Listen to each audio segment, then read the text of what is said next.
ಪ್ರಧಾನಿ Narendra Modi petrol diesel ಮತ್ತು cylinder ದರ ಹೆಚ್ಚಿಸಿದ್ದಾರೆ. ಬೆಲೆಯನ್ನ ಹೆಚ್ಚಿಸುವ ಮೂಲಕ ರಾಜ್ಯದ ಬಿಜೆಪಿ ನಾಯಕರಿಗೆ ಮುಟ್ಟಿ ನೋಡಿಕೊಳ್ಳುವಂತೆ ಕೇಂದ್ರ ಕಪಾಳ ಮೋಕ್ಷ ಮಾಡಿದೆ ಅಂತ ಸಿಎಂ ಸಿದ್ದರಾಮಯ್ಯ ಹೇಳಿದ್ದಾರೆ. ಬೆಲೆ ಏರಿಕೆಗೆ ಕೇಂದ್ರ ಸರ್ಕಾರದ ಜನ ವಿರೋಧಿ ಆರ್ಥಿಕ ನೀತಿಯೇ ಕಾರಣ.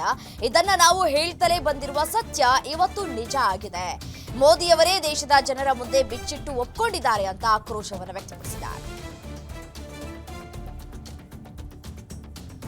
ಬಿಜೆಪಿ ಜನಾಕ್ರೋಶ ಯಾತ್ರೆ ವಿರುದ್ಧ ಡಿಸಿಎಂ ಡಿಕೆ ಶಿವಕುಮಾರ್ ಕಿಡಿಕಾರಿದ್ದಾರೆ. ಬೆಂಗಳೂರಿನಲ್ಲಿ ಮಾತನಾಡಿದ ಅವರು, ಬಿಜೆಪಿಗರ ಹೋರಾಟಕ್ಕೆ ಕೇಂದ್ರ ನಾಯಕರಿಂದ ಕಪಾಳ ಮೋಕ್ಷ ಆಗಿದೆ. ನೀವು ಕೇಂದ್ರ ಸರ್ಕಾರ ವಿರುದ್ಧವೇ ಜನಾಕ್ರೋಶ ಯಾತ್ರೆ ಮಾಡಬೇಕು. ಪೆಟ್ರೋಲ್ ಡೀಸೆಲ್ ಸಿಲಿಂಡರ್ ಬೆಲೆಯನ್ನ ಕೇಂದ್ರ ಹೆಚ್ಚಳ ಮಾಡಿದೆ. ಇದು ಬಿಜೆಪಿ ಹೆಚ್ಚಳ ಮಾಡಿರುವಂತದ್ದು. ಕೇಂದ್ರ ಹೆಚ್ಚಳ ಮಾಡಿದೆ. ಇದು ಬಿಜೆಪಿ ಜನಾಕ್ರೋಶ ಯಾತ್ರೆಗೆ ಮಾಡ್ತಾ ಇರುವಂತಹ ಕಪಾಳ ಮೋಕ್ಷ ಅಂತ ಹೇಳಿ ವಾಗ್ದಾಳಿಯನ್ನು ನಡೆಸಿದ್ದಾರೆ. ಬಿಜೆಪಿಯವರು ಬೆಲೆ ಏರಿಕೆಗೆ ಮಾಡ್ತಾ ಇರುವಂತಹ ವಿಚಾರಕ್ಕೆ ಸಚಿವ ಸತೀಶ್ ಜಾರಕಿಹೊಳಿ ಪ್ರತಿಕ್ರಿಯಿಸಿದ್ದಾರೆ. ಬೆಳಗಾವಿಯಲ್ಲಿ ಮಾತನಾಡಿದ ಅವರು, ಪ್ರಜಾಪ್ರಭುತ್ವದಲ್ಲಿ ಹೋರಾಟ ಮಾಡುವ ಹಕ್ಕಿದೆ, ಮಾಡ್ಲಿ. ಬೆಲೆ ಏರಿಕೆ ಅನಿವಾರ್ಯ ಆದಾಗ ಮಾಡಬೇಕು ಆಗತ್ತೆ. ಸೊ ಬೆಲೆ ಏರಿಕೆ ಕುರಿತು ಬೇರೆ ಕಾರಣ ಇರುತ್ತೆ, ಹೆಚ್ಚು ಕಡಿಮೆ ಆಗತ್ತೆ ಅಂತ ಹೇಳಿದ್ದಾರೆ.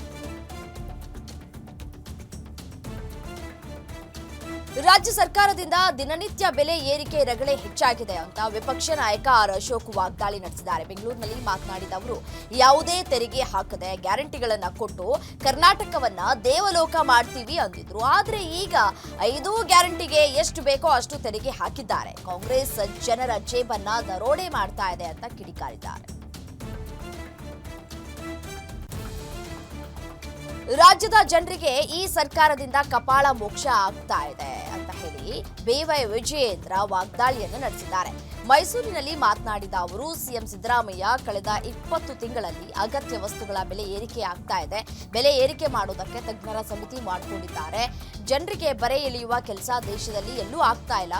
ಸಿದ್ದರಾಮಯ್ಯ ಸರ್ಕಾರ ಮಾತ್ರ ಬೆಲೆ ಏರಿಕೆ ಮಾಡ್ತಾ ಇದೆ ಅಂತ ವಾಗ್ದಾಳಿಯನ್ನು ನಡೆಸಿದ್ದಾರೆ. ಕಾಂಗ್ರೆಸ್ ತಾನು ಏರಿಸಿರುವ ಎಲ್ಲಾ ಬೆಲೆ ಏರಿಕೆಗೆ ಸಮರ್ಥನೆಯಾಗಿ ಡೀಸೆಲ್ ಬೆಲೆ ಏರಿಕೆಯನ್ನ ಬಳಕೆ ಮಾಡಿಕೊಳ್ಳಬಾರದು ಅಂತ ಸಿಟಿ ರವಿ ಹೇಳಿದ್ದಾರೆ. ಮೈಸೂರಿನಲ್ಲಿ ಮಾತನಾಡಿದ ಅವರು, ಪುಣ್ಯಾತ್ಮ ಮೋದಿ ಗ್ಯಾಸ್ ಬೆಲೆಯನ್ನ 300 ರೂಪಾಯಿ ಕಡಿಮೆ ಮಾಡಿ ಈಗ 50 ರೂಪಾಯಿ ಏರಿಕೆ ಮಾಡಿದ್ದಾರೆ. ಕೇಂದ್ರ ಸರ್ಕಾರ ಕರ್ನಾಟಕಕ್ಕೆ ಯಾವ ಅನ್ಯಾಯ ಮಾಡಿಲ್ಲ.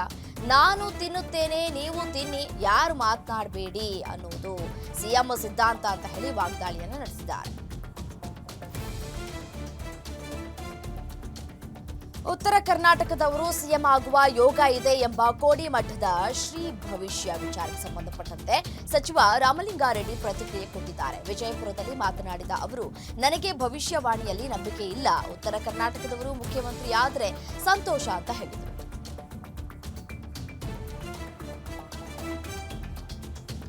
ನಾವು ಮಹಿಳೆಯರ ರಕ್ಷಣೆ ಪರವಾಗಿ ಇರುವವರು. ಮಹಿಳೆಯರ ರಕ್ಷಣೆ ನಮ್ಮ ಸರ್ಕಾರದ ಆದ್ಯ ಕರ್ತವ್ಯ ಅಂತ ಗೃಹ ಸಚಿವ ಡಾಕ್ಟರ್ ಜಿ ಪರಮೇಶ್ವರ್ ಹೇಳಿದ್ದಾರೆ. ಬೆಂಗಳೂರಿನಲ್ಲಿ ಮಾತನಾಡಿದ ಅವರು, ಮಹಿಳೆಯರಿಗಾಗಿ ನಾನು ಅನೇಕ ಕಾರ್ಯಕ್ರಮ ತಂದಿದ್ದೇನೆ. ನಮ್ಮ ಸರ್ಕಾರ ಮಹಿಳೆಯರಿಗೆ ನಿರ್ಭಯ ಯೋಜನೆ ತಂದಿದೆ. ಮಹಿಳೆಯರು, ತಾಯಂದಿರು, ಸಹೋದರಿಯರ ರಕ್ಷಣೆ ನಮಗೆ ಮುಖ್ಯ ಅಂತ ಹೇಳಿದರು. ಕೇಂದ್ರ ಸಚಿವ ಎಚ್.ಡಿ. ಕುಮಾರಸ್ವಾಮಿ ನನಗೆ ಅತ್ಯಂತ ಹತ್ತಿರದ ಸ್ನೇಹಿತರು ಅಂತ ಮಂಡ್ಯದ ವೈರಮುಡಿ ಉತ್ಸವದಲ್ಲಿ ಸಚಿವ ಚೆಲುವರಾಯಸ್ವಾಮಿ ಹೇಳಿಕೆ ಕೊಟ್ಟಿದ್ದಾರೆ. ಬಳಿಕ ಮಾತನಾಡಿದ ಅವರು, ಎಚ್.ಡಿ. ಕುಮಾರಸ್ವಾಮಿಗೆ ನನಗೆ ರಾಜಕೀಯ ಭಿನ್ನಾಭಿಪ್ರಾಯ ಇದೆ ಅಷ್ಟೇ. ವೈಯಕ್ತಿಕವಾಗಿ ನಾನು ಅವರನ್ನ ದ್ವೇಷ ಮಾಡುವುದಿಲ್ಲ. ಅವರಿಗೆ ಒಳ್ಳೇದಾಗ್ಲಿ, ಮಂತ್ರಿ ಆಗಿದ್ದಾರೆ, ಒಳ್ಳೆ ಕೆಲಸ ಮಾಡ್ಲಿ. ಸ್ನೇಹ ಅಂದ್ರೆ ಮತ್ತೆ ಇಂಥ ಸನ್ನಿವೇಶ ಬಂದಾಗ್ಲೇ ನಮ್ಮ ಭೇಟಿ ಆಗುತ್ತೆ ಅಂತ. ವಿಜಯಪುರ ಎಸ್ಡಿಪಿಐ ಜಿಲ್ಲಾ ಅಧ್ಯಕ್ಷ ಅತಾವುಲ್ಲಾ ದ್ರಾಕ್ಷಿ ಶಾಸಕ ಬಸನಗೌಡ ಯತ್ನಾಳ್ ವಿರುದ್ಧ ಆಕ್ರೋಶ ವ್ಯಕ್ತಪಡಿಸಿದ್ದಾರೆ. ಎಸ್ಡಿಪಿಐ ಕಚೇರಿಯಲ್ಲಿ ಮಾತನಾಡಿದ ಅವರು, ಮುಸ್ಲಿಂ ಸಮಾಜದ ವಿರುದ್ಧ ಮಾತನಾಡುವ ಯತ್ನಾಳ್ ಶಾಂತಿ ಕದಡುವ ಪ್ರಯತ್ನವನ್ನು ಮಾಡ್ತಾ ಇದ್ದಾರೆ. ಯತ್ನಾಳ್ ದಲಿತ ಬಾಲಕಿಯ ಅತ್ಯಾಚಾರಕ್ಕೆ ಪ್ರತಿಕ್ರಿಯೆ ಕೊಡುವುದಿಲ್ಲ. ದಲಿತರು ಹಿಂದೂ ಅಲ್ವಾ? ರಾಜ್ಯ ಸರ್ಕಾರಕ್ಕೂ ಅವಾಚ್ಯ ಶಬ್ದಗಳಿಂದ ನಿಂದಿಸುವ ಯತ್ನಾಳ್ ಮೇಲೆ ಯಾಕೆ ಕ್ರಮ ಜರುಗ್ತಾ ಇಲ್ಲ ಅಂತ ಪ್ರಶ್ನೆ ಮಾಡಿದ್ದಾರೆ. ರಾಷ್ಟ್ರಪತಿ ಭವನ ಮತ್ತು ಸಂಸತ್ ಭವನದ ಮಾದರಿಯಲ್ಲಿ ವಿಧಾನಸೌಧ ವೀಕ್ಷಣೆಗೆ ಪ್ರವಾಸಿಗರಿಂದ ಶುಲ್ಕ ವಸೂಲಿಗೆ ರಾಜ್ಯ ಸರ್ಕಾರ ಮುಂದಾಗಿದೆ. ಪ್ರವಾಸೋದ್ಯಮ ಇಲಾಖೆಯ ಮೂಲಕ ವಿಧಾನಸೌಧ ವೀಕ್ಷಣೆಗೆ ಟೂರ್ ಗೈಡ್ ಏರ್ಪಡಿಸಲಾಗಿದೆ. ಸಾರ್ವತ್ರಿಕ ರಜಾ ದಿನಗಳಂದು ಮಾತ್ರ ಟೂರ್ ಗೈಡ್ ವ್ಯವಸ್ಥೆ ಇರುತ್ತೆ. ಬೆಳಗ್ಗೆ 8 ಗಂಟೆಯಿಂದ ಸಂಜೆ 6 ಗಂಟೆಯವರೆಗೆ ಪ್ರವಾಸಿಗರು ಶುಲ್ಕ ಪಾವತಿಸಿ ವಿಧಾನಸೌಧ ವೀಕ್ಷಣೆಗೆ ಅವಕಾಶವನ್ನ ಕೊಡಲಾಗಿದೆ. ಪ್ರೇಮ ವಿವಾಹ ಸಂಬಂಧ ರಾಯಚೂರು ಜಿಲ್ಲೆಯ ಸಿಂಧನೂರಿನಲ್ಲಿ ನಡೆದಿದ್ದ 5 ಕೊಲೆ ಪ್ರಕರಣದಲ್ಲಿ 3 ಆರೋಪಿಗಳಿಗೆ ಕೋರ್ಟ್ ಗಲ್ಲು ಶಿಕ್ಷೆಯನ್ನು ವಿಧಿಸಿದ್ದು, ಇನ್ನುಳಿದ 9 ಆರೋಪಿಗಳಿಗೆ ದಂಡದ ಜೊತೆಗೆ ಜೀವಾವಧಿ ಶಿಕ್ಷೆ ನೀಡಿ ಆದೇಶವನ್ನು ಹೊರಡಿಸಿದೆ. ಹುಡುಗಿ ಕಡೆಯವರು ಹುಡುಗನ ಮನೆಗೆ ನುಗ್ಗಿ ಸಿಕ್ಕವರ ಮೇಲೆ ಮಾರಕಾಸ್ತ್ರಗಳಿಂದ ದಾಳಿ ಮಾಡಿದ್ದು 5ರನ್ನ ಕೊಂದಿದ್ರು. ಸಿಂಧನೂರಿನ 3ನೇ ಅಧಿಕ ಜಿಲ್ಲಾ ಮತ್ತು ಸತ್ರ ನ್ಯಾಯಾಲಯ 9 ಜನರಿಗೆ ಜೀವಾವಧಿ ಶಿಕ್ಷೆಯನ್ನು ವಿಧಿಸಿ ಆದೇಶವನ್ನು ಹೊರಡಿಸಿದೆ. ದ್ವಿತೀಯ ಪಿಯುಸಿ ಪರೀಕ್ಷೆಯಲ್ಲಿ ಫೇಲ್ ಆದ ಹಿನ್ನೆಲೆ ವಿದ್ಯಾರ್ಥಿನಿಯೋರ್ವಳು ನೇಣಿಗೆ ಶರಣಾದ ಘಟನೆ ಚಿತ್ರದುರ್ಗ ಜಿಲ್ಲೆಯ ಹೊಳಲ್ಕೆರೆ ತಾಲೂಕಿನ ಕುಡಿನೀರು ಕಟ್ಟೆ ಗ್ರಾಮದಲ್ಲಿ ನಡೆದಿದೆ. ಮೃತ ಕೃಪಾ ದಾವಣಗೆರೆಯ ಪುಷ್ಪ ಮಹಾಲಿಂಗಪ್ಪ ಕಾಲೇಜಿನಲ್ಲಿ ವಿದ್ಯಾಭ್ಯಾಸವನ್ನು ಮಾಡಿದ್ರು. ವಿಜ್ಞಾನ ವಿಭಾಗದ 2 ವಿಷಯಗಳಲ್ಲಿ ಫೇಲ್ ಆದ ಹಿನ್ನೆಲೆ ಆತ್ಮಹತ್ಯೆಗೆ ಶರಣಾಗಿದ್ದಾಳೆ. ಕೃಪಾ ಸಾವಿನಿಂದ ಕುಟುಂಬಸ್ಥರ ಆಕ್ರಂದನ ಮುಗಿಲು ಮುಟ್ಟಿದೆ. ಪತಿಯ ಅನೈತಿಕ ಸಂಬಂಧಕ್ಕೆ ಮನನೊಂದು ಪತ್ನಿ ಆತ್ಮಹತ್ಯೆ ಮಾಡಿಕೊಂಡಿರುವ ಘಟನೆ ಬೆಂಗಳೂರಿನ ಹೆಬ್ಬಾಳದ ಕನಕನಗರದಲ್ಲಿ ನಡೆದಿದೆ. ಕಳೆದ 2 ವರ್ಷಗಳ ಹಿಂದೆ ಬಶೀರ್ ಉಲ್ಲಾ ಎಂಬಾತನನ್ನ ಮದುವೆಯಾಗಿದ್ದ 29 ವರ್ಷದ ಬಹರ್ ಆಸ್ಮಾ ಆತ್ಮಹತ್ಯೆ ಮಾಡಿಕೊಂಡಿದ್ದಾಳೆ. ಆದರೆ ಯುವತಿಯ ಕುಟುಂಬಸ್ಥರಿಂದ ಕೊಲೆ ಮಾಡಿ ನೇಣಿಗೆ ಹಾಕಲಾಗಿದೆ ಅಂತ ಪತಿ ವಿರುದ್ಧ ಆರೋಪ ಮಾಡಲಾಗ್ತಾ ಇದೆ. ಘಟನೆಗೆ ಸಂಬಂಧಪಟ್ಟಂತೆ ಹೆಬ್ಬಾಳ ಪೊಲೀಸ್ ಠಾಣೆಯಲ್ಲಿ ಪ್ರಕರಣ ದಾಖಲಾಗಿದೆ. ಡಿವೈಡರ್ಗೆ ಬೈಕ್ ಡಿಕ್ಕಿಯಾಗಿ ಕೇರಳ ಮೂಲದ 2 ಸಾವನ್ನಪ್ಪಿರುವ ಘಟನೆ ಮಂಗಳೂರಿನ ಕೆಪಿಟಿ ವೃತ್ತದ ಬಳಿ ನಡೆದಿದೆ. ಶ್ರೀನಿವಾಸ ಕಾಲೇಜಿನ ನಿವಾಸಿ ಸಂಕೀರ್ತನ್, ಎಜೆ ಡೆಂಟಲ್ ಕಾಲೇಜಿನ ಧನುರ್ವೇಶ್ ಮೃತಪಟ್ಟಿದ್ದಾರೆ. ಕಾಸರಗೋಡು ನಿವಾಸಿ ಸಿಬಿ ಸ್ಯಾಮ್ಗೆ ಸಣ್ಣಪುಟ್ಟ ಗಾಯಗಳಾಗಿದ್ದು ಆಸ್ಪತ್ರೆಗೆ ದಾಖಲಿಸಲಾಗಿದೆ. ಕದ್ರಿ ಸಂಚಾರಿ ಪೊಲೀಸ್ ಠಾಣೆಯಲ್ಲಿ ಪ್ರಕರಣ ದಾಖಲಾಗಿದೆ.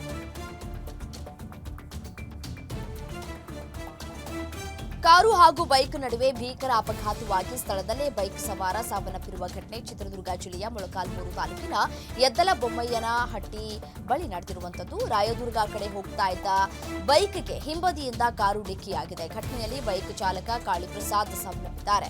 ಇಬ್ಬರಿಗೆ ಗಂಭೀರವಾಗಿ ಗಾಯಗಳಾಗಿದ್ದು ಸ್ಥಳೀಯ ಆಸ್ಪತ್ರೆಗೆ ದಾಖಲಿಸಿದ್ದಾರೆ. ಅಪಘಾತದ ದೃಶ್ಯ ಸಿಸಿಟಿವಿಯಲ್ಲಿ ಸೆರೆಯಾಗಿದೆ. ಮೊಳಕಾಲ್ಮೂರು ಪೊಲೀಸ್ ಠಾಣಾ ವ್ಯಾಪ್ತಿಯಲ್ಲಿ ಘಟನೆ ಜರುಗಿದೆ. ಈಜಲು ಹೋದ ಬಾಲಕರು ಸಾವನ್ನಪ್ಪಿರುವ ಘಟನೆ ಚಿಕ್ಕಬಳ್ಳಾಪುರ ಚಿಂತಾಮಣಿಯ ಚೇಳೂರಿನಲ್ಲಿ ನಡೆದಿದೆ. ಬಿಸಿಲಿನ ತಾಪ ತಾಳಲಾರದೆ ನೀರಿಗೆ ಈಜಲು ಹೋಗಿದ್ದ ವೇಳೆ ನೀರಲ್ಲಿ ಮುಳುಗಿ 2 ಹೆಣ್ಣು ಮಕ್ಕಳು ಹಾಗೂ 2 ಗಂಡು ಮಕ್ಕಳು ಮೃತಪಟ್ಟಿದ್ದು ಕುಟುಂಬಸ್ಥರ ಆಕ್ರಂದನ ಮುಗಿಲು ಮುಟ್ಟಿದೆ. ಪೊಲೀಸರ ಮೇಲೆ ಹಲ್ಲೆ ಮಾಡಿದ್ದಕ್ಕೆ ರೌಡಿ ಶೀಟರ್ ಕಾಲಿಗೆ ಗುಂಡು ಹೊಡೆದ ಘಟನೆ ಹುಬ್ಬಳ್ಳಿಯ ಆನಂದನಗರದ ಹೊರವಲಯದಲ್ಲಿ ನಡೆದಿದೆ. ಗ್ಯಾಂಗ್ವಾರ್ ಪ್ರಕರಣದ ವಿಚಾರಣೆ ವೇಳೆ ಪೊಲೀಸ್ ಅಧಿಕಾರಿ ಮತ್ತು ಸಿಬ್ಬಂದಿ ಮೇಲೆ ದಾಳಿ ಮಾಡುವುದಕ್ಕೆ ಪ್ರಯತ್ನಿಸಿದಂತಹ ಮಲಿಕ್ ಮೇಲೆ ಫೈರಿಂಗ್ ಮಾಡಲಾಗಿದೆ. ಘಟನೆಯಲ್ಲಿ ಪಿಎಸ್ಐ ವಿಶ್ವನಾಥ್, ಕಾನ್ಸ್ಟೇಬಲ್ ಕಲ್ಲನಗೌಡ ಶರೀಫ್ಗೆ ಗಾಯವಾಗಿದೆ. ಚಿಕಿತ್ಸೆಗಾಗಿ ಗಾಯಾಳು ಪೊಲೀಸ್ ಸಿಬ್ಬಂದಿಗೆ ಕಿಮ್ಸ್ ಆಸ್ಪತ್ರೆಯಲ್ಲಿ ಚಿಕಿತ್ಸೆಯನ್ನು ನೀಡಲಾಗುತ್ತಿದೆ. ಶಿವಮೊಗ್ಗದಲ್ಲಿ ಡಿಸಿಸಿ ಬ್ಯಾಂಕ್ ಮ್ಯಾನೇಜರ್ ಆಗಿದ್ದ ಶೋಭಾ ನಿವಾಸದ ಮೇಲೆ ಇಡಿ ಅಧಿಕಾರಿಗಳು ದಾಳಿ ನಡೆಸಿದ್ದಾರೆ. ಡಿಸಿಸಿ ಬ್ಯಾಂಕ್ ನಕಲಿ ಗೋಲ್ಡ್ ಹಗರಣಕ್ಕೆ ಸಂಬಂಧಪಟ್ಟಂತೆ ಶಿವಮೊಗ್ಗದ ಗೋಪಾಳಗೌಡ ಬಡಾವಣೆಯ ನಿವಾಸದ ಮೇಲೆ ದಾಳಿ ನಡೆಸಿ ದಾಖಲೆಗಳ ಪರಿಶೀಲನೆ ನಡೆಸಲಾಗ್ತಾ ಇದೆ. 3 ಪ್ರತ್ಯೇಕ ವಾಹನಗಳಲ್ಲಿ ಆಗಮಿಸಿರುವ 8ಕ್ಕೂ ಹೆಚ್ಚು ಅಧಿಕಾರಿಗಳ ತಂಡದಿಂದ ಶೋಭಾ ನಿವಾಸದಲ್ಲಿ ಪರಿಶೀಲನೆ ಮುಂದುವರೆದಿದೆ. ಆನ್ಲೈನ್ ಐಪಿಎಲ್ ಕ್ರಿಕೆಟ್ ಬೆಟ್ಟಿಂಗ್ ದಂಧೆ ನಡೆಸ್ತಾ ಇದ್ದ 2ರನ್ನ ಪೊಲೀಸರು ಬಂಧಿಸಿದ್ದಾರೆ. ಯಾದಗಿರಿ ಜಿಲ್ಲೆಯ ಶಹಾಪುರದ ಮಡಿವಾಳೇಶ್ವರ ಬಡಾವಣೆಯಲ್ಲಿ ಐಪಿಎಲ್ ಕ್ರಿಕೆಟ್ ಬೆಟ್ಟಿಂಗ್ ಆಡ್ತಾ ಇದ್ದ ಮಾಹಿತಿಯ ಮೇಲೆ ಪೊಲೀಸರ ದಾಳಿ ಆಗಿರುವಂತದ್ದು. ಆರೋಪಿಗಳಾದ ಪುಂಡಲೀಕ್ ಹರಿಪ್ರಸಾದ್ ರಾಠೋಡ ಬಂಧನವಾಗಿದ್ದು ಸ್ಥಳದಲ್ಲಿ 6.99 ಲಕ್ಷ ನಗದು ಹಾಗೂ 3 ಮೊಬೈಲ್ಗಳನ್ನು ಪೊಲೀಸರು ಜಪ್ತಿ ಮಾಡಿದ್ದಾರೆ. ದಲಿತ ಮಹಿಳೆಗೆ ಮದುವೆಯಾಗುವುದಾಗಿ ಅತ್ಯಾಚಾರ ಎಸಗಿ ಮೋಸ ಮಾಡಿರುವಂತಹ ಘಟನೆ ಬೆಂಗಳೂರಿನ ಟಿ ದಾಸರಹಳ್ಳಿಯಲ್ಲಿ ನಡೆದಿದೆ. ವಿವಾಹ ವಿಚ್ಛೇದನ ಪಡೆದಿದ್ದ ಅನುರಾಧ ಮೋಸ ಹೋದಂತಹ ಮಹಿಳೆಯಾಗಿದ್ದಾಳೆ. ತಿಮ್ಮೇಗೌಡ ಎನ್ನುವ ವ್ಯಕ್ತಿ ಹೊರರಾಜ್ಯ ಪ್ರವಾಸಕ್ಕೆ ಕರೆದುಕೊಂಡು ಹೋಗಿ ಅನೇಕ ಬಾರಿ ಅತ್ಯಾಚಾರ ಎಸಗಿದ್ದಾನೆ. ಇನ್ನು 10 ಲಕ್ಷ ನಗದು ಮತ್ತು ಚಿನ್ನಾಭರಣ ಈಸ್ಕೊಂಡು ವಂಚನೆ ಮಾಡಿದ್ದಾನೆ ಅಂತ ಬಾಗಲಕೋಟೆ ಠಾಣೆಗೆ ಮಹಿಳೆ ದೂರನ್ನ ಕೊಟ್ಟಿದ್ದಾಳೆ. ಪ್ರಕರಣ ದಾಖಲಿಸಿಕೊಂಡ ಪೊಲೀಸರು ತಿಮ್ಮೇಗೌಡನನ್ನ ಬಂಧಿಸಿದ್ದಾರೆ.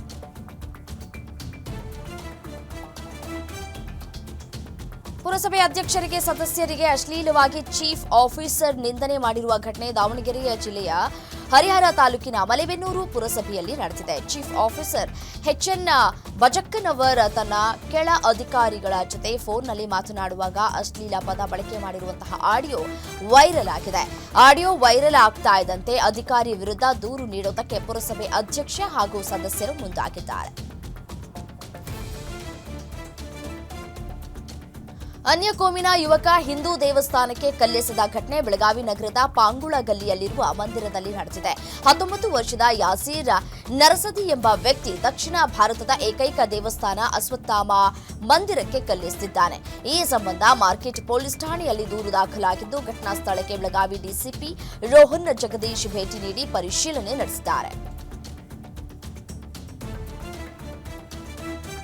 ಬೀದರ್ ನಗರದ ನಾವದಗೇರಿ ಬಳಿ ಇರುವ ಕ್ರಿಶ್ಚಿಯನ್ ಸಮುದಾಯದ ಸ್ಮಶಾನ ಭೂಮಿಯಲ್ಲಿದ್ದ ಕೆಲ ಸಮಾಧಿಗಳನ್ನು ಖಾಸಗಿ ವ್ಯಕ್ತಿಗಳು ಧ್ವಂಸ ಮಾಡಿದ್ದಕ್ಕೆ ಸಮಾಜದ ಮುಖಂಡರು ಆಕ್ರೋಶವನ್ನು ಹೊರಹಾಕಿದ್ದಾರೆ.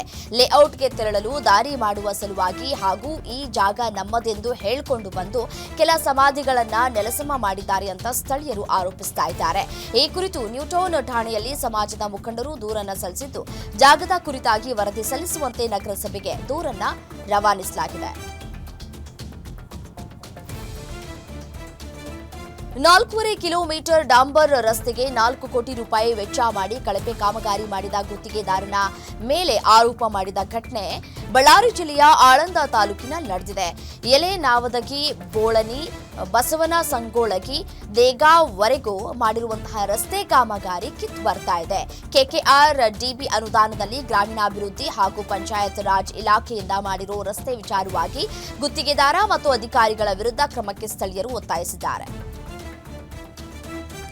ಕಳೆದ 3 ವರ್ಷಗಳಿಂದ ಬಿಜೆಪಿ ಜೆಡಿಎಸ್ ಕಾಂಗ್ರೆಸ್ ಮುಖಂಡರ ಜಗಳದಿಂದ ನಿಂತು ಹೋಗಿದ್ದ ಕೋಲಾರದ ಬೇತಮಂಗಲ ಕರಗ ಮಹೋತ್ಸವ ಈ ಬಾರಿ ಮತ್ತೆ ನಡೆಯಿತು.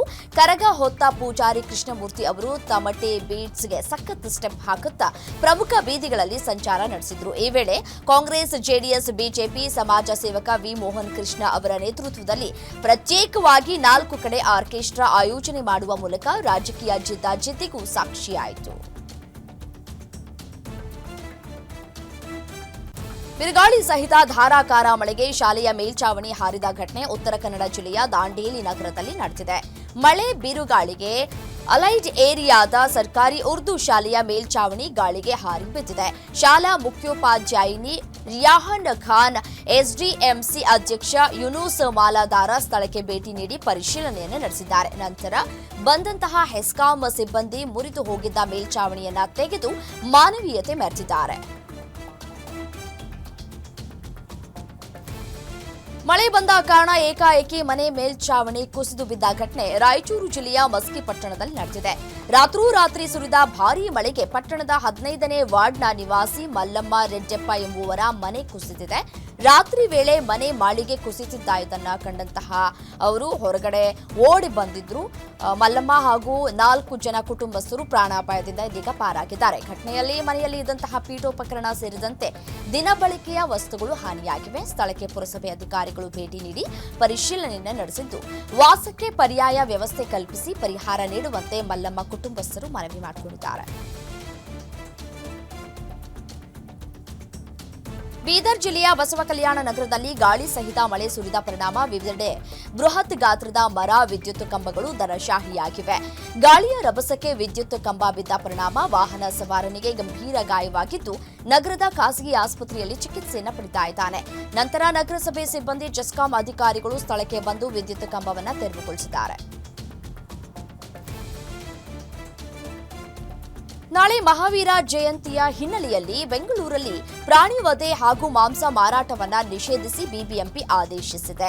ಈ ಕುರಿತಂತೆ ಬಿಬಿಎಂಪಿಯ ಪಶುಪಾಲನೆ ವಿಭಾಗದ ಜಂಟಿ ನಿರ್ದೇಶಕರು ಆದೇಶವನ್ನು ಹೊರಡಿಸಿದ್ದು, ಮಹಾವೀರ ಜಯಂತಿಯ ಪ್ರಯುಕ್ತ ಬೃಹತ್ ಬೆಂಗಳೂರು ಮಹಾನಗರ ಪಾಲಿಕೆ ವ್ಯಾಪ್ತಿಯ ಕಸಾಯಿ ಖಾನೆಯಲ್ಲಿ ಪ್ರಾಣಿ ವಧೆ ಹಾಗೂ ಮಾರಾಟ ಮಳಿಗೆಗಳಲ್ಲಿ ಮಾಂಸ ಮಾರಾಟವನ್ನ ಸಂಪೂರ್ಣವಾಗಿ ನಿಷೇಧಿಸಲಾಗಿದೆ ಅಂತ ತಿಳಿಸಿದ್ದಾರೆ. ಬೆಂಗಳೂರಲ್ಲಿ ಪ್ರಾಣಿ ವಧೆ ಮಾಂಸ ಮಾರಾಟ ನಿಷೇಧವನ್ನ ಮಾಡಲಾಗಿದೆ. ಮಿನರಲ್ ವಾಟರ್ ಅನ್ಕೊಂಡ್ರೆ ನಿಮ್ಮ ಆರೋಗ್ಯ ಹಾಳಾಗುತ್ತೆ ಅಂತ ಆರೋಗ್ಯ ಸಚಿವ ದಿನೇಶ್ ಗುಂಡೂರಾವ್ ಸ್ಫೋಟಕ ಹೇಳಿಕೆಯನ್ನು ಕೊಟ್ಟಿದ್ದಾರೆ. ಬೆಂಗಳೂರಿನಲ್ಲಿ ಮಾತನಾಡಿದ ಅವರು, ಕಂಡ ಬಾಟಲ್ ನೀರನ್ನ ಕುಡಿಯೋದಕ್ಕೆ ಹೋಗಲೇಬೇಡಿ. ಬಾಟಲ್ ನೀರು ಕೂಡ ಅಸುರಕ್ಷಿತ. 296 ಕುಡಿಯೋ ನೀರಿನ ಬಾಟಲ್ ಪರೀಕ್ಷೆ ಮಾಡಲಾಗಿದೆ. ಇನ್ನು 72 ನೀರಿನ ಬಾಟಲ್ ಸುರಕ್ಷಿತ, 95 ಮಾದರಿ ವಾಟರ್ ಬಾಟಲ್ ಅಸುರಕ್ಷಿತ ಅಂತ ಹೇಳಿದ್ದಾರೆ. ಐಸ್ ಕ್ರೀಮ್ ಪ್ರಿಯರಿಗೆ ರಾಜ್ಯ ಸರ್ಕಾರ ಶಾಕಿಂಗ್ ಸುದ್ದಿ ಕೊಟ್ಟಿದೆ. ಐಸ್ ಕ್ರೀಮ್ಗಳಿಗೆ ಅಪಾಯಕಾರಿ ರಾಸಾಯನಿಕ ಕೆಮಿಕಲ್ಸ್ ಬಳಸಿರುವುದು ಪತ್ತೆಯಾಗಿದೆ ಅಂತ ಸಚಿವ ದಿನೇಶ್ ಗುಂಡೂರಾವ್ ಹೇಳಿದ್ದಾರೆ. ಸುದ್ದಿಗೋಷ್ಠಿಯಲ್ಲಿ ಮಾತನಾಡಿದ ಅವರು, ಐಸ್ ಕ್ರೀಮ್ಗೆ ಬಳಸುವ ಕಲರ್ನಿಂದ ಕ್ಯಾನ್ಸರ್ ಬರೋ ಸಾಧ್ಯತೆ ಇದೆ. 6 ಐಸ್ ಕ್ರೀಮ್ ಘಟಕಗಳಿಗೆ 38,000 ರೂಪಾಯಿ ದಂಡವನ್ನು ವಿಧಿಸಲಾಗಿದ್ದು, 92 ಐಸ್ ಕ್ರೀಮ್ ಘಟಕಗಳಿಗೆ ನೋಟಿಸ್ ನೀಡಲಾಗಿದೆ ಅಂತ ಹೇಳಿದರು.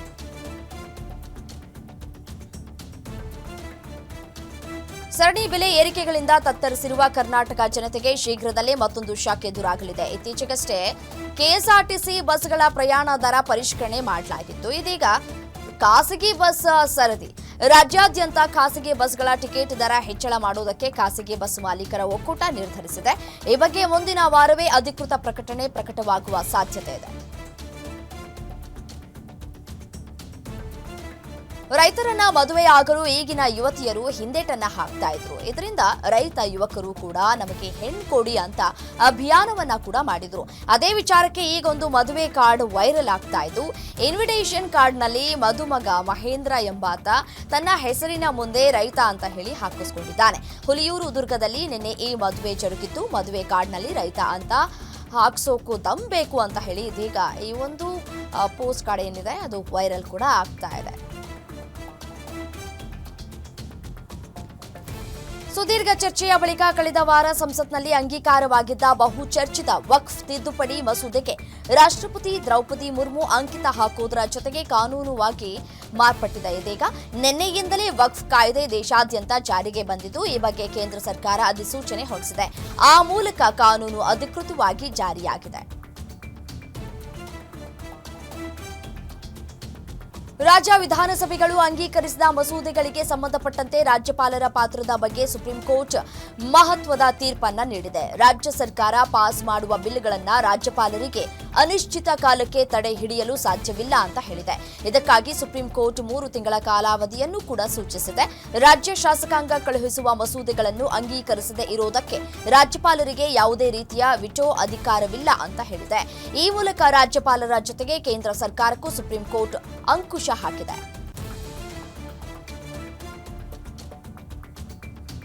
ದಲಿತ ಕಾಂಗ್ರೆಸ್ ಶಾಸಕನೋರ್ವ ದೇವಾಲಯಕ್ಕೆ ಪ್ರವೇಶಿಸಿದ್ದ ಹಿನ್ನೆಲೆಯಲ್ಲಿ ಬಿಜೆಪಿ ಮಾಜಿ ಶಾಸಕನಿಂದ ದೇವಾಲಯ ಶುದ್ಧೀಕರಣಗೊಳಿಸಲಾಗಿತ್ತು. ಈಗ ಇದು ತೀವ್ರ ಆಕ್ರೋಶಕ್ಕೆ ಕಾರಣವಾಗ್ತಾ ಇದೆ. ರಾಜಸ್ಥಾನದ ಆಳ್ವಾರ್ನಲ್ಲಿ ಈ ಘಟನೆ ನಡೆದಿದ್ದು, ದೇಶಾದ್ಯಂತ ವ್ಯಾಪಕ ಖಂಡನೆಗಳು ವ್ಯಕ್ತವಾಗ್ತಿವೆ. ರಾಮನವಮಿ ಅಂಗವಾಗಿ ಅಲ್ವಾರ್ನಲ್ಲಿ ದೇವಾಲಯವೊಂದರಲ್ಲಿ ಧಾರ್ಮಿಕ ಕಾರ್ಯಕ್ರಮ ನಡೆದಿತ್ತು. ಇದರಲ್ಲಿ ಕಾಂಗ್ರೆಸ್ ದಲಿತ ನಾಯಕ ಟೀಕಾರಾಮ್ ಜುಲಿ ಭಾಗಿಯಾಗಿದ್ರು. ಇದಾದ ಬಳಿಕ ಗಂಗಾಜಲ ಸಿಂಪಡಿಸಿ ದೇವಾಲಯವನ್ನ ಶುದ್ಧೀಕರಣ ಮಾಡಲಾಗಿದೆ. ಆಕ್ರೋಶ ಹೆಚ್ಚಾಗ್ತಾ ಇದ್ದಂತೆ ಬಿಜೆಪಿ ಮುಖಂಡ ಗ್ಯಾನ್ ದೇವ್ ಅಹುಜಾರ್ರನ್ನ ಪಕ್ಷದಿಂದ ಅಮಾನತುಗೊಳಿಸಿ ಕಾರಣವನ್ನ ಕೇಳಿ ನೋಟಿಸ್ ಅನ್ನು ಕೂಡ ಜಾರಿ ಮಾಡಲಾಗಿದೆ. ಕಾಂಗ್ರೆಸ್ ಹಿರಿಯ ನಾಯಕ ಪಿ ಚಿದಂಬರಂ ಅಧಿವೇಶನದಲ್ಲಿ ತೀವ್ರ ಅಸ್ವಸ್ಥಗೊಂಡು ಕುಸಿದು ಬಿದ್ದ ಘಟನೆ ಗುಜರಾತ್ನ ಅಹಮದಾಬಾದ್ನಲ್ಲಿ ನಡೆದಿದೆ. ಸಿಡಬ್ಲ್ಯೂಸಿ ಸಭೆ ಮತ್ತು ಎಐಸಿಸಿ ರಾಷ್ಟ್ರೀಯ ಅಧಿವೇಶನದಲ್ಲಿ ಭಾಗವಹಿಸಿದ್ದ ಚಿದಂಬರಂ ಅವರ ಆರೋಗ್ಯದಲ್ಲಿ ಏರುಪೇರಾಗಿದೆ. ಬಿಸಿಲಿನ ಬೇಗೆಯಿಂದ ತೀವ್ರ ಅಸ್ವಸ್ಥಗೊಂಡು ಕುಸಿದು ಬಿದ್ದ ಚಿದಂಬರಂ ಅವರನ್ನ ತಕ್ಷಣ ಖಾಸಗಿ ಆಸ್ಪತ್ರೆಗೆ ದಾಖಲು ಮಾಡಲಾಗಿದೆ. ವೈದ್ಯರು ಆರೋಗ್ಯ ಪರಿಶೀಲನೆಯನ್ನ ಮಾಡ್ತಾ ಇದ್ದಾರೆ. ತಮಿಳುನಾಡು ಸರ್ಕಾರ ವಿಧಾನಸಭೆಯಲ್ಲಿ ಅಂಗೀಕರಿಸಿದ 10ಕ್ಕೂ ಹೆಚ್ಚು ಮಸೂದೆಗಳಿಗೆ ಅಂಕಿತ ಹಾಕದ ರಾಜ್ಯಪಾಲ RN ರವಿ ಅವರ ನಡೆ ಸಂವಿಧಾನ ಬಾಹಿರ ಅಂತ ಸುಪ್ರೀಂ ಕೋರ್ಟ್ ತೀರ್ಪನ್ನ ಕೊಟ್ಟಿದೆ. ಇದನ್ನ ಪ್ರಜಾಪ್ರಭುತ್ವ ವ್ಯವಸ್ಥೆಯಲ್ಲಿ ರಾಜ್ಯಪಾಲರ ಕರ್ತವ್ಯದ ಕುರಿತು ಇತ್ತೀಚೆಗೆ ಸುಪ್ರೀಂ ಕೋರ್ಟ್ ನೀಡಿದ ಅತ್ಯಂತ ಮಹತ್ವದ ತೀರ್ಪು ಅಂತ ಹೇಳಿ ಬಣ್ಣಿಸಲಾಗಿದೆ. ಅಂಗೀಕರಿಸಿದ ಮಸೂದೆಗಳ ಕೂಡಲೇ ತೀರ್ಮಾನ ತೆಗೆದುಕೊಳ್ಳಬೇಕು ಅಂತ ಸುಪ್ರೀಂ ಕೋರ್ಟ್ ಹೇಳಿದೆ. ಕೇರಳದ ಕೊಟ್ಟುಕಲ್ನಲ್ಲಿರುವ ತಿರುವಾಂಕೂರು ದೇವಸ್ವಂ ಮಂಡಳಿ ಆಡಳಿತಕ್ಕೆ ಒಳಪಡುವ ದೇವಾಲಯದಲ್ಲಿ ಆಯೋಜಿಸಲಾಗಿದ್ದ ಸಂಗೀತ ಕಚೇರಿ ಕಾರ್ಯಕ್ರಮದಲ್ಲಿ ಆರ್ಎಸ್ಎಸ್ನ ಗಣಗೀತೆಯನ್ನು ಹಾಡಿದ್ದು ವಿವಾದವನ್ನ ಸೃಷ್ಟಿ ಮಾಡಿದೆ. ಈ ಘಟನೆ ಬೆಳಕಿಗೆ ಬರ್ತಾ ಇದ್ದಂತೆ ವಿರೋಧ ಪಕ್ಷ ಕಾಂಗ್ರೆಸ್ ಕೆಂಡಾಮಂಡಲವಾಗಿದ್ದು ಟಿಡಿಪಿಯ ಈ ನಡೆ ವಿರುದ್ಧ ಟೀಕಾ ಪ್ರಹಾರವನ್ನ ಕೂಡ ನಡೆಸಿದೆ. ಅಲ್ಲದೆ ಇದರ ವಿರುದ್ಧ ಕಠಿಣ ಕ್ರಮವನ್ನು ಕೈಗೊಳ್ಳಬೇಕು ಅಂತ ಹೇಳಿ ಕೈ ನಾಯಕರು ಆಗ್ರಹಿಸ್ತಾ ಇದ್ದಾರೆ. ಸಿಂಗಾಪುರದಲ್ಲಿ ನಡೆದ ಬೆಂಕಿ ಅಪಘಾತದಲ್ಲಿ ಪವನ್ ಕಲ್ಯಾಣ್ ಕಿರಿಯ ಪುತ್ರ ಮಾರ್ಕ್ ಶಂಕರ್ ಗಾಯಗೊಂಡಿದ್ದಾರೆ. ಆಂಧ್ರ ಪ್ರದೇಶದ ಡಿಸಿಎಂ ಆಗಿರುವ ಪವನ್ ಕಲ್ಯಾಣ್ ಕಿರಿಯ ಪುತ್ರ ಮಾರ್ಕ್ ಶಂಕರ್ ಸಿಂಗಾಪುರ್ನಲ್ಲಿ ವಿದ್ಯಾಭ್ಯಾಸವನ್ನ ಮಾಡ್ತಾ ಇದ್ದಾರೆ. ಶಾಲೆಯಲ್ಲಿ ಬೆಂಕಿ ಅವಘಡ ಸಂಭವಿಸಿ ಶಂಕರ್ ಕೈ ಕಾಲುಗಳಿಗೆ ಗಂಭೀರವಾಗಿ ಗಾಯಗಳಾಗಿವೆ. ಪ್ರಸ್ತುತ ಸಿಂಗಾಪುರದ ಆಸ್ಪತ್ರೆಯಲ್ಲಿ ಶಂಕರ್ಗೆ ಚಿಕಿತ್ಸೆಯನ್ನು ನೀಡಲಾಗ್ತಾ ಇದ್ದು ಶ್ವಾಸಕೋಶಕ್ಕೆ ಹೊಗೆ ನುಗ್ಗಿ ಗಂಭೀರ ಪರಿಸ್ಥಿತಿಯಲ್ಲಿ ಇದ್ದಾರೆ ಅನ್ನುವಂತಹ ಮಾಹಿತಿ ಲಭ್ಯವಾಗ್ತಾ ಇದೆ.